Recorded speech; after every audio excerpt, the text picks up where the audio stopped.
تو اس کی اس کو دیکھیں نصلی علی رسولہ الکریم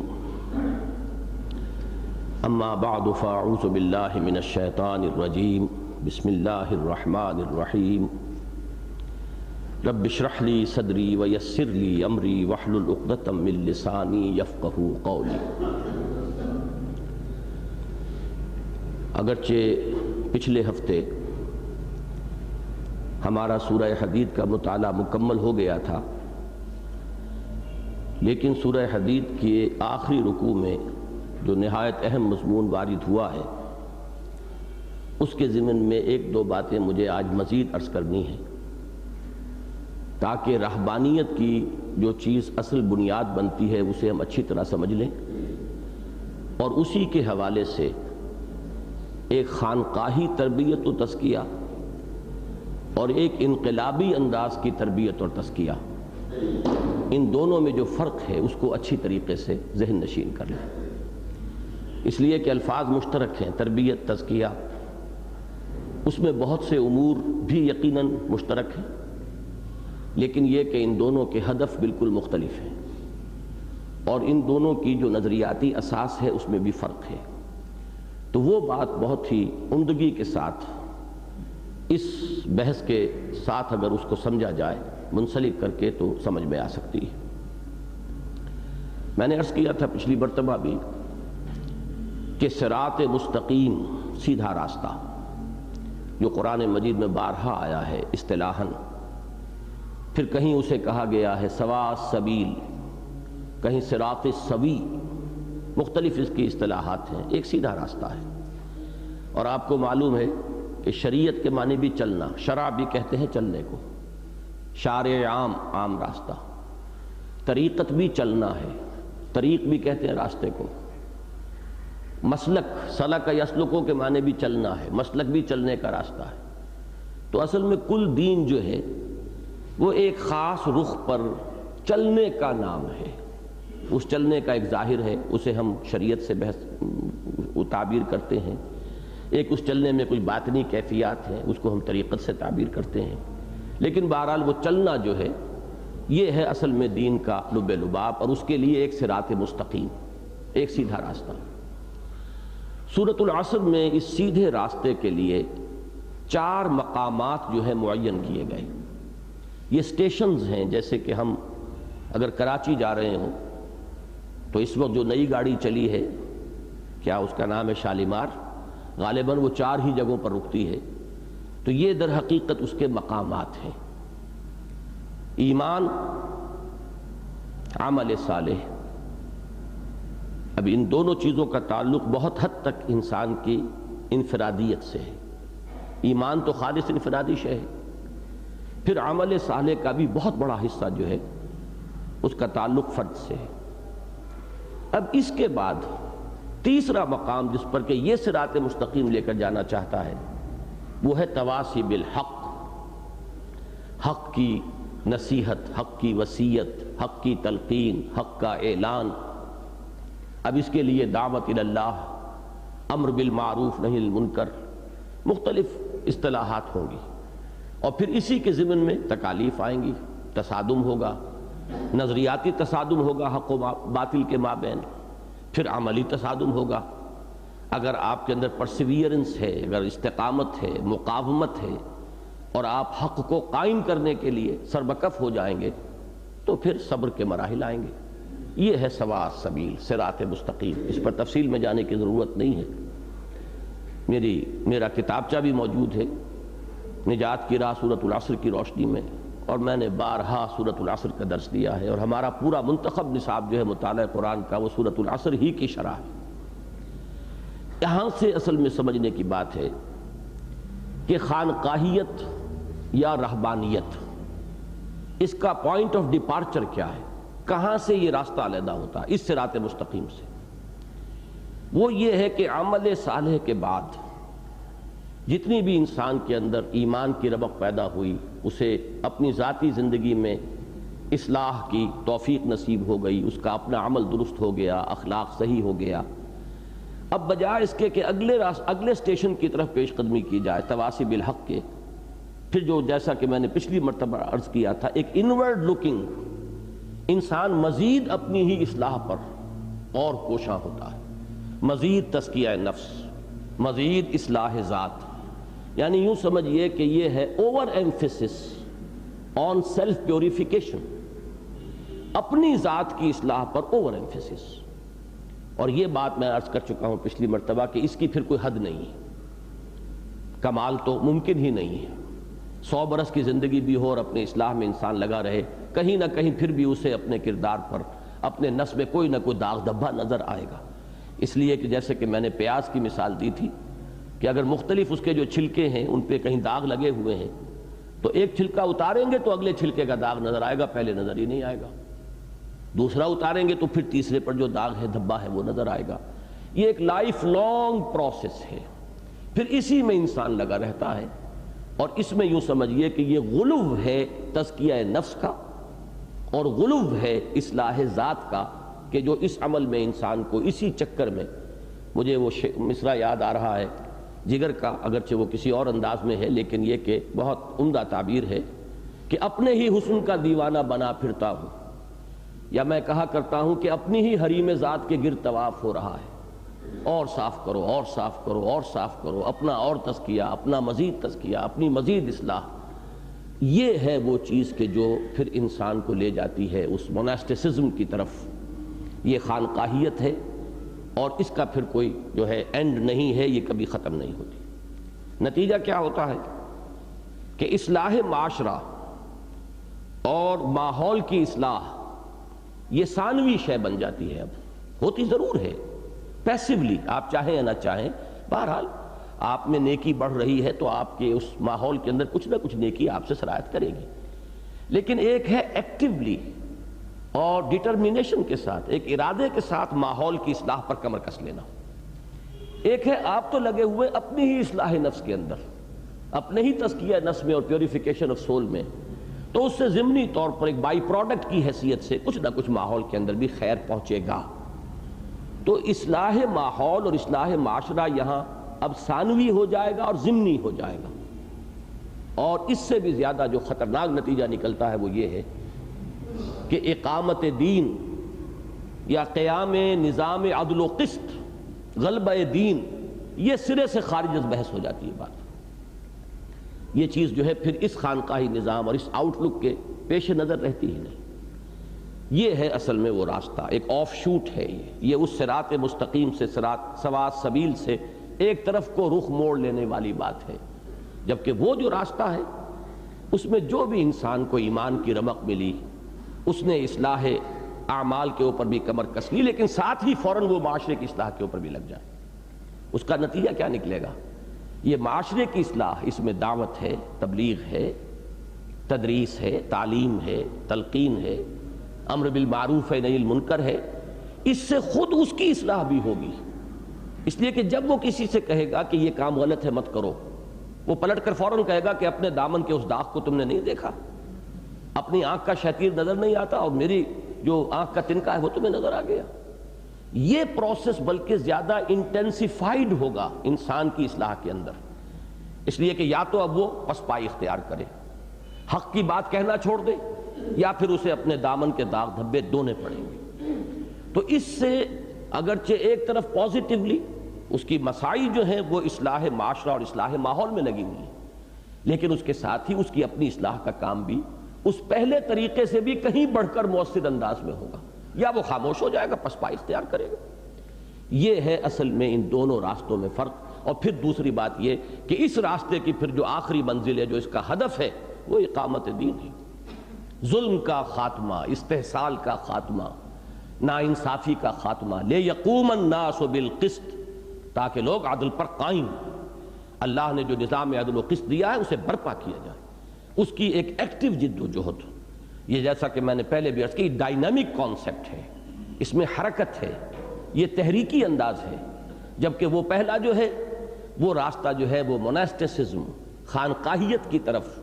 اور پھر اس سے بھی آگے بڑھ کر رہبانیت کی طرف لے کے جانا والا ہے. علامہ اقبال نے ان دونوں کو بڑی خوبصورتی سے ایک شعر میں جمع کیا ہے. اصل میں یہی چیزیں ہیں جن کی وجہ سے ہمارے دل میں علامہ مرحوم کی عظمت ہے، وقت ہے، ان سے محبت ہے. وہ انہی چیزوں سے کہ ان حقائق کو اس قدر خوبصورتی سے سمو دیتے ہیں سادہ ترین الفاظ میں،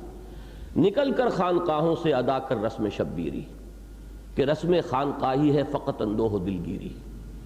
وہ انسان جو ہے وہ اپنی اصلاح میں، تو ایک جو میں چاہتا ہوں کہ میری اس وقت کی پوری گفتگو کا جو کی ورڈ ہے اسے آپ نوٹ کر لیں، over emphasis on self purification, بہت زیادہ زور دے دینا تزکیہ نفس پر اور اصلاح ذات پر، یہ ہے اصل میں وہ شے کہ جو راستہ موڑ دیتی ہے اس سے، اور پھر وہ تواصی بالحق اور تواصی بالصبر کی منزل کی بجائے وہ پھر ایک خانقاہیت اور پھر رہبانیت کی طرف اس کا رخ ہو جاتا ہے۔ اب ذرا نوٹ کیجئے قرآن مجید کی حکمت اور اس کی عظمت، اس کا ایک پہلو سامنے آئے گا۔ یہی وجہ ہے، میرے الفاظ کو نوٹ کریں، یہی وجہ ہے اس اوور ایمفیسس کو روکنے کے لیے 3 مقامات قرآن مجید کے ایسے ہیں جس میں اللہ تعالیٰ نے اشارہ فرمایا کہ اہل ایمان کے لیے صحیح روش یہ ہے کہ موٹے موٹے گناہوں سے، بڑے بڑے گناہوں سے اجتناب کر لیں۔ یہ بہت زیادہ اوور ایمفیسس جو ہے یہ در حقیقت پھر اسی رخ پر انسان کو لے جائے گا۔ اب دیکھیے آیات میں آپ کو سنا رہا ہوں، سورہ نساء کی آیت نمبر 31 ہے، ان تجتنبوا کبائر ما تنہون عنہ نکفر عنکم سیئاتکم وندخلکم مدخلا کریما۔ اہل ایمان، اگر تم ان بڑی بڑی چیزوں کو چھوڑ دو جن سے تمہیں روکا جا رہا ہے، بڑے گناہ، ظاہر بات ہے کہ وہ اپنی اصلاح اس حد تک تو لازم ہے، اس تیسری منزل کی طرف پیش قدمی کے لیے یہ تو نہ ہو کہ آدمی کے اندر کبائر جو ہے موجود ہوں یا فرائض سے غفلت ہو، فرائض بھی ادا نہیں کر رہا، فریضے کی عدم ادائیگی تو کبیرہ گناہ ہے، اور پھر جو بڑے بڑے گناہ ہیں اگر یہ بھی ہے تب تو یہ کہ تواصی بالحق اور تواصی بالصبر کی طرف پیش قدمی کرنا غلط ہو جائے گا۔ اس درجے میں تو اپنی اصلاح ہو کہ فرائض کی ادائیگی پابندی کے ساتھ ہو اور کبائر سے انسان مجتنب ہو جائے، لیکن یہ کرنے کے بعد اب اپنی تکمیل کا انتظار نہ کرو۔ ان تجتنبوا کبائر ما تنہون عنہ، اگر تم اجتناب کر لو گے ان بڑی بڑی چیزوں سے جن سے تمہیں روکا جا رہا ہے۔ اب دیکھیے یہ چونکہ کلام شرطیہ ہے، ان تجتنبوا، اگر تم اجتناب کر لو گے تو اللہ کی طرف سے اب 2 اس کے اوپر، جس کو جزائے شرط کہتے ہیں، جواب شرط کہتے ہیں، 2 نتائج مترتب ہو رہے ہیں۔ نکفر عنکم سیئاتکم، اب یہ اللہ اپنے ذمہ لے رہا ہے کہ ہم تمہاری اور برائیاں، یہاں مراد ہوں گی چھوٹی برائیاں، ان کو ہم دور کر دیں گے، یہ ہمارا ذمہ رہا، یہ ہم نے تم سے وعدہ کیا۔ بڑی بڑی چیزوں سے تم رکو تو ہم تمہاری یہ چھوٹی چھوٹی برائیاں جو ہیں ان کو خود ہی دور کر دیں گے۔ وَنُدْخِلْكُمْ مُدْخَلًا كَرِيمًا، اور تمہیں بہترین داخل ہونے والی جگہ میں داخل کر دیں گے۔ یہ کیوں اس طرح سے کہا جا رہا ہے، غور طلب ہے بات، کبائر ما تنہون عنہ۔ اب اسی کو دیکھیے اس مضمون کا نقطہ عروج، اور وہ اس اعتبار سے اہم تر ہے کہ یہ جو صورت ہے سورہ حدید، یہ آپ کو معلوم ہے کہ اس گروپ کی مدنی صورت نمبر 1 ہے جس کی مکیات میں سورۃ النجم بھی ہے۔ اس کے مضامین میں سے میں نے میزان کے تصور کے لیے سورہ رحمان کا حوالہ دیا تھا آغاز میں، اسی طرح اس مضمون کو دیکھیے کہ کس خوبصورتی سے سورۃ النجم میں ادا کیا گیا۔ فرمایا گیا الذین یجتنبون کبائر الاسم والفواحش الا اللمم، وہ لوگ جو اجتناب کرتے رہتے ہیں بڑے بڑے گناہوں سے اور بڑی کھلی جو بے حیائی کی باتیں ہیں ان سے، کھلی کھلی بے حیائی اور بڑے بڑے گناہ، الا اللمم، سوائے اس کے کہ کہیں آلودگی ہو گئی، کہیں پاؤں پھسل گیا، کہیں غیر ارادی طور پر انسان ملوث ہو گیا، کہیں جذبات کی رو میں بہہ گیا، فوراً اس کے بعد متنبہ ہوتا ہے انسان، جیسا کہ میں نے بارہا عرض کیا ہے۔ ان کی لیے فرمایا ہے ان ربک واسع المغفرہ، تو یقیناً تیرا رب جو ہے بہت وسیع مغفرت والا ہے، اس کی مغفرت کی کوئی حدیں نہیں ہے۔ تو یہاں مغفرت، چھوٹی چیزوں کی مغفرت کی امید دلائی جا رہی ہے، اور اب اس کے بعد اصل میں وہ جو ایک ذہنیت ہے کہ معلوم ہو جائے کوئی میرے اندر کمی نہ رہ جائے، میں بالکل پاک صاف ہو جاؤں، میرا تزکیہ مکمل ہو جائے، یہ جو ایک جذبہ ابھرتا ہے انسان میں، ہے تو نیکی کا جذبہ۔ رہبانیت بھی تو ہم پچھلی مرتبہ دیکھ چکے ہیں کہ اصل میں تو نیکی کے ہی جذبے کا عدم اعتدال، عدم توازن کا نام ہے، غلو ہے۔ تو یہاں بھی ایک غلو ہوتا ہے کہ بالکل پاک صاف ہو جاؤں، کوئی معصیت کوئی گناہ نہ آئے، ذرا سی کوئی بات آ گئی تو بہت سخت جو ہے انسان کے اوپر پہاڑ جیسے ٹوٹ پڑا ہے۔ اب یہ تصور لا محالہ اسے لے جائے گا اسی مناسٹسزم کی طرف، خانقاہیت کی طرف۔ لہذا کس قدر بلیغ الفاظ میں اس رجحان کی مذمت کی ہے۔ هو اعلم بکم اذ انشاکم من الارض، اللہ تم سے خوب واقف ہے جبکہ اس نے تمہیں زمین سے اٹھایا، تم خاک سے بنے ہو، کہاں اپنے معاملے میں اس درجے کی پاکی اور پاکیزگی کا تصور کر رہے ہو، اپنے اصل اوریجن کا تصور کرو۔ وَإِذْ أَنْتُمْ أَجِنَّةٌ فِي بُطُونِ أُمَّهَاتِكُمْ، اور جب تم اپنی ماؤں کے پیٹوں میں جنین کی شکل میں تھے، اللہ کو وہ بھی معلوم ہے، اللہ تم سے اس وقت سے واقف ہے، تم سے کوئی اللہ کا تعارف نیا نہیں ہو رہا ہے۔ فَلَا تُزَكُّوا أَنفُسَكُمْ هُوَ أَعْلَمُ بِمَنِ اتَّقَىٰ، تو زیادہ تزکیہ نہ بھگارا کرو اپنا، زیادہ اپنے تزکیے کا معاملہ جو ہے ڈینگ نہ مارا کرو۔ اب یہ اس رجحان کی مذمت ہے جو میں عرض کر رہا ہوں۔ حالانکہ لفظی ترجمہ تو یہ بھی ہو جائے گا اس کا، زکا یزکی، یہ تو باب تفعیل ہے، فلا تزکوا انفسکم، کہ اپنا تزکیہ نہ کرو، یہ معاذ اللہ مراد نہیں ہے۔ مطلب یہ کہ اس تزکیے اپنے آپ کو کچھ نفس مزکا سمجھ لینا، یا اس درجے میں نفس مزکا بننے کی کوشش کرنا، یہ ہے کہ جس کی دل شکنی کی جا رہی ہے، اس کو ڈسکریج کیا جا رہا ہے۔ چھوٹے چھوٹے خطائیں ہیں، غلطیاں ہیں، لغزشیں ہیں، ہو جاتی ہیں، چلتے جاؤ، وہ راستہ نہ چھوڑو۔ شیطان روکتا ہے اس راستے سے کہ تواصی بالحق اور تواصی بالصبر جو ہے وہ ہے در حقیقت اس کے لیے جو سب سے زیادہ خوفناک باتیں ہیں۔ چنانچہ ابلیس کی مجلس شورا میں دیکھیے یہی بات ہے عجیب بڑی خوبصورت انداز میں، کہ آخری ہدایات جو دی ہیں ابلیس نے اپنے چیلوں چاٹوں کو، ان میں یہ بھی ہے کہ مست رکھو ذکر و فکر صبح گاہی میں اسے،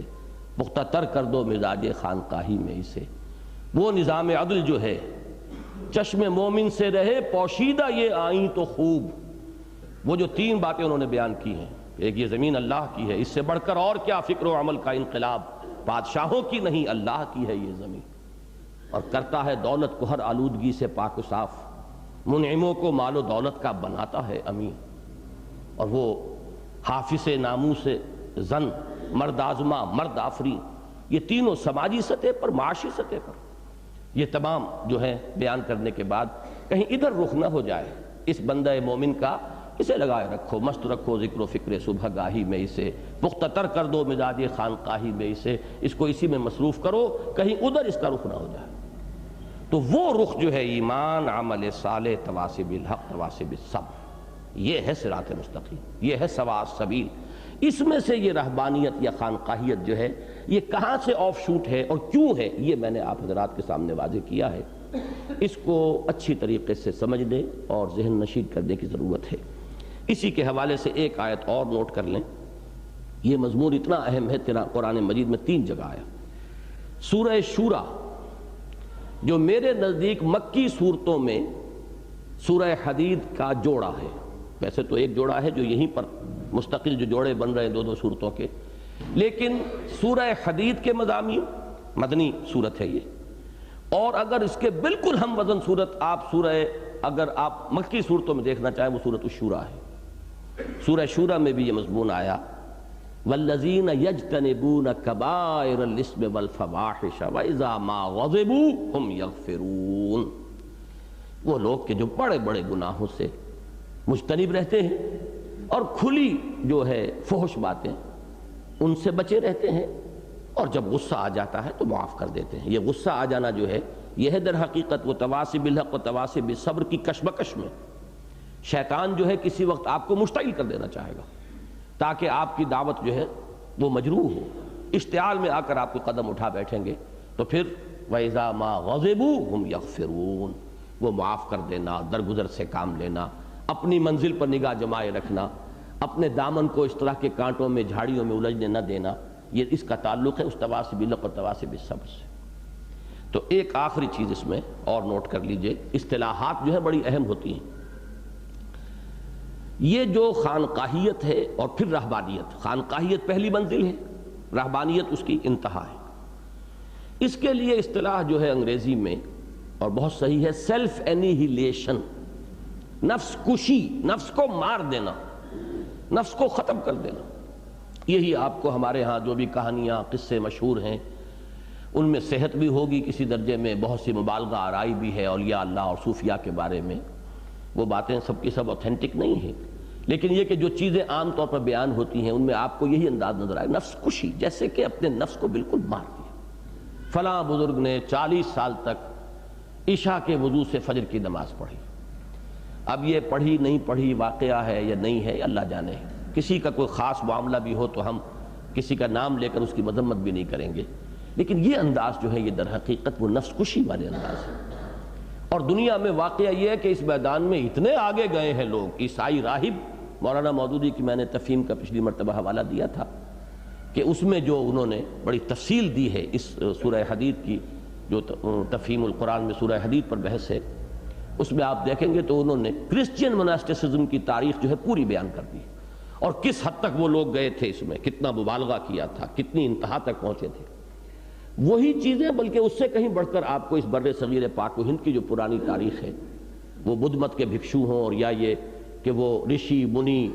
تپسیائیں کرنے والے پہاڑوں کی گپھاؤں میں جا کر اور غاروں میں اور برف پوش چوٹیوں کے اوپر ننگے بدن کھڑے رہنا، یہ ساری انہوں نے کی ہیں ریاضتیں۔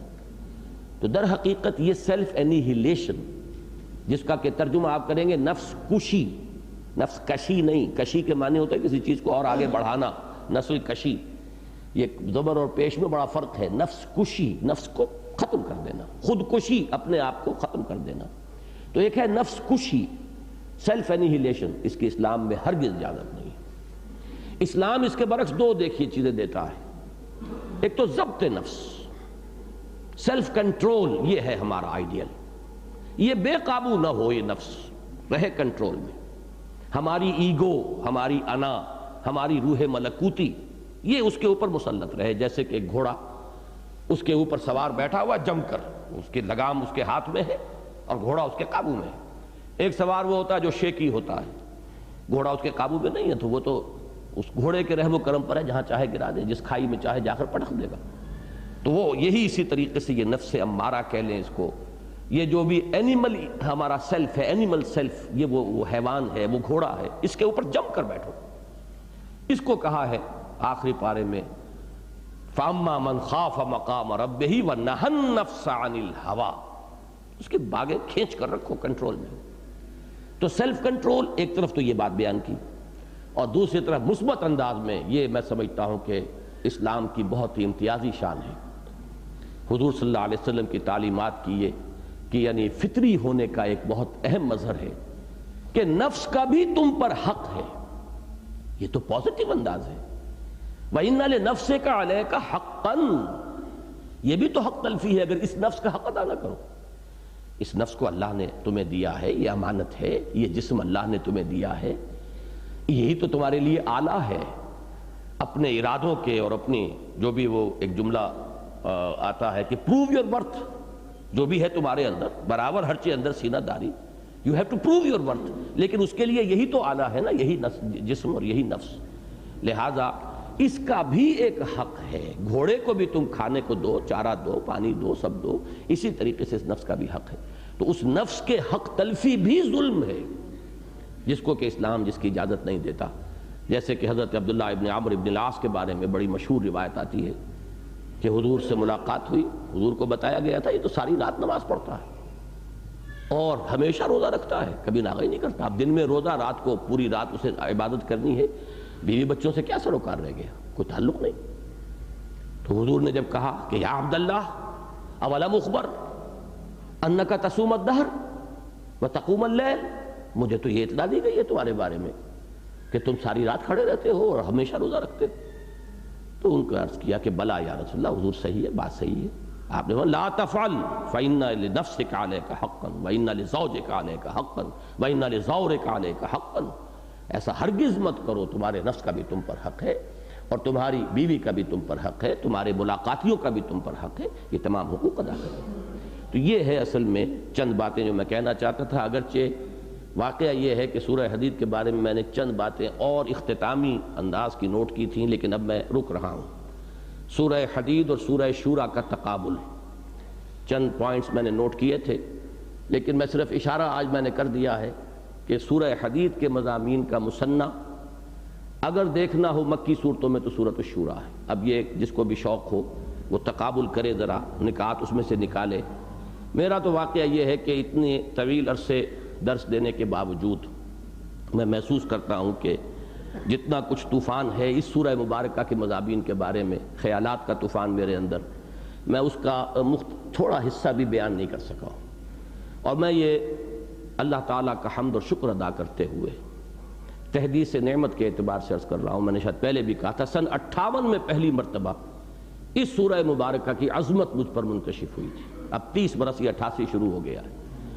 اس میں تلاوت تو نہ معلوم کتنی مرتبہ کی ہوگی، اس کی گنتی کا تو کوئی سوال ہے کہ سوال ہی نہیں ہے۔ میں سمجھتا ہوں کہ کم و بیش 50 مرتبہ تو میں نے اس سورہ مبارکہ کا درس بھی دیا ہوگا، لیکن ہر مرتبہ مجھے نئے مضامین ملتے رہے ہیں اور میرا جی جو ہے بھرتا نہیں ہے اس سورہ مبارکہ پر گفتگو سے۔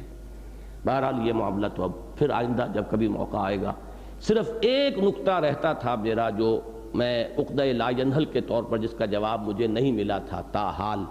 اس سلسلہ درس میں اللہ کے فضل و کرم سے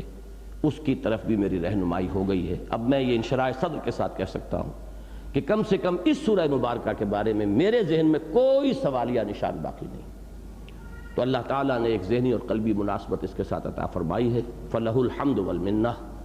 اللہ تعالیٰ ہمیں قرآن مجید کا صحیح فہم عطا فرمائے اور پھر اس کے عملی تقاضوں کو ادا کرنے کی توفیق عطا فرمائے۔ اقول قولی ھذا واستغفر اللہ لی ولکم ولسائر المسلمین والمسلمات۔